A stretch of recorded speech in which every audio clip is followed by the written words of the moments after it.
Greetings, survival horror fans. EQA Nostalgia here, and just real quick before I begin this video, I have to put out a disclaimer. I have just seen everything from the Tokyo Game Show event today, and I don't understand Japanese. There hasn't been anything published on it, so a lot of the information, it's kind of fuzzy.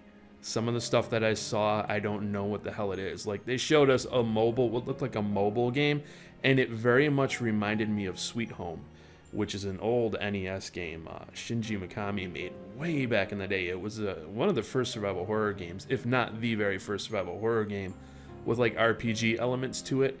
It looks a lot like that. It kind of looks like a spiritual successor to that. Maybe it's a sequel to that. I have no idea what the hell they're calling it, because like I said, I don't speak Japanese and there hasn't been any news on it yet. This is fresh off of seeing the stream, so you'll have to forgive me. I'll have more information on exactly what everything is once TGS wraps up. So we saw that. I mean, I guess that was kind of like the highlight because they didn't really do much of anything else. They showed this like music video for VR, and at first when I saw it I was like, oh no, please tell me this isn't gonna be some sort of a co-op game, because it gave me that Metal Gear Survive vibe. As soon as I saw the characters I was like, oh fuck, I hope this isn't the game that they were talking about, that game that they had under their belt they hadn't released yet.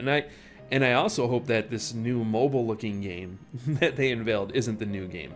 My hope is that Outbreak is the game that they haven't revealed, but my hopes for Outbreak being shown are shrinking more and more by the minute here, guys. I'm getting very nervous that we're not going to see Outbreak at all.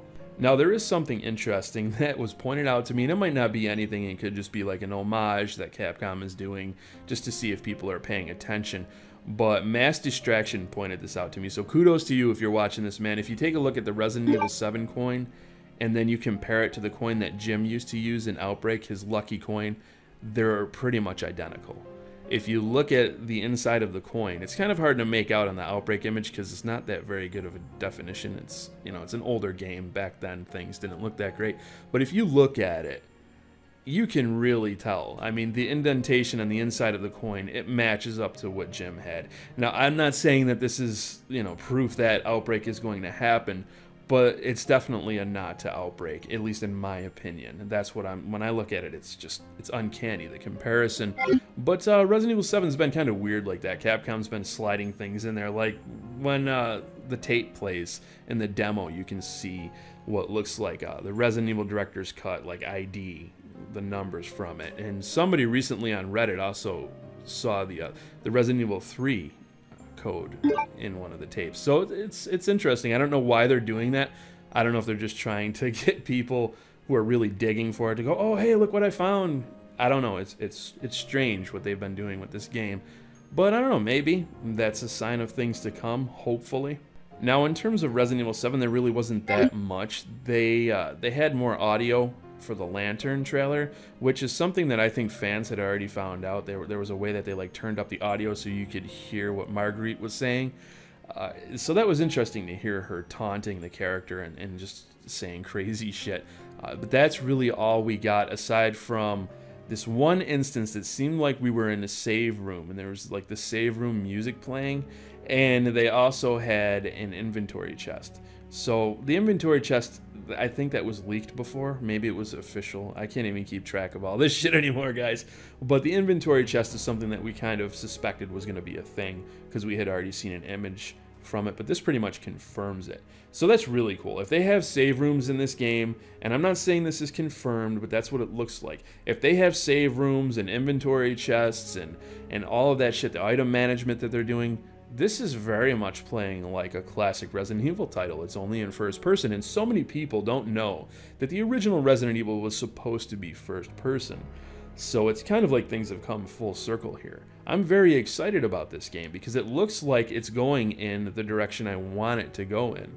But that's pretty much where the positivity ends here, folks, because I was not impressed by this by tonight's show, whatever you want to call it. They were showing just, you know, they showed the live action thing, and Paul W.S. Anderson came out and he was just blowing smoke up everybody's ass and how much he loves Resident Evil. And then his wife came out, Mila came out and told the story for the 100 billionth fucking time about how her little brother showed her Resident Evil. And they showed like a snippet of Vendetta, and it looked like they were showing a trailer, but they cut away so that only the audience saw it. I guess the trailer for that is coming tomorrow. I'm expecting all of the big news to drop tomorrow because Capcom, it looks like they're closing out Tokyo Game Show, and the special announcements thing, I think it's going to come at the last few minutes. Now, I have heard that they're going to be streaming tomorrow, but they're only going to stream the first like section of it. There's going to be like 3 events that they have. They're only going to stream the first part, and then the 2 last parts, the biggest parts, aren't going to be streamed, which tells me that they're doing this so that all the major publishing sites can release all of their information without guys like me flooding YouTube with videos. And you know what? It sucks, but that's just kind of the way it is. The big journalists out here, they get everything first, and then it trickles down to guys like me. So it just makes it so hard for me to get those views and that interaction that I need from people to grow my channel, and it does. It pisses me off to no end, but that's just the way it is. So yeah, like I said, it's interesting because I don't know if it's true, but if they aren't streaming it, that tells me that there's something there that's going to be really big that they want to show people, and well, they want the big guys to show it first. So all in all, today's stream, the event that they had, I thought was absolute fucking trash. I'm not gonna lie, I'm not gonna sugarcoat it, guys. I know I just made a video just the other day talking about people who are leaving negative comments, and I just kind of tore them a new ass. But this, I feel it was really weak. They ended with just the dumbest shit, and it might be like a cultural difference, like a lost in translation thing, but I don't want to see a bunch of giggly girls. I want to see Resident Evil, you know what I mean? You got to give me something, and I'm hoping that they're saving all of their tricks for tomorrow. I hope everything that they got up their sleeve is going to come out tomorrow, because if it doesn't, I'm going to be so fucking mad.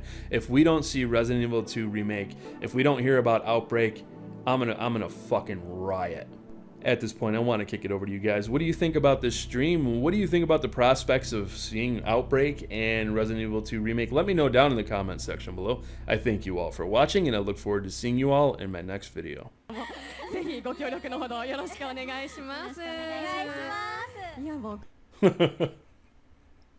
They can't be fucking serious.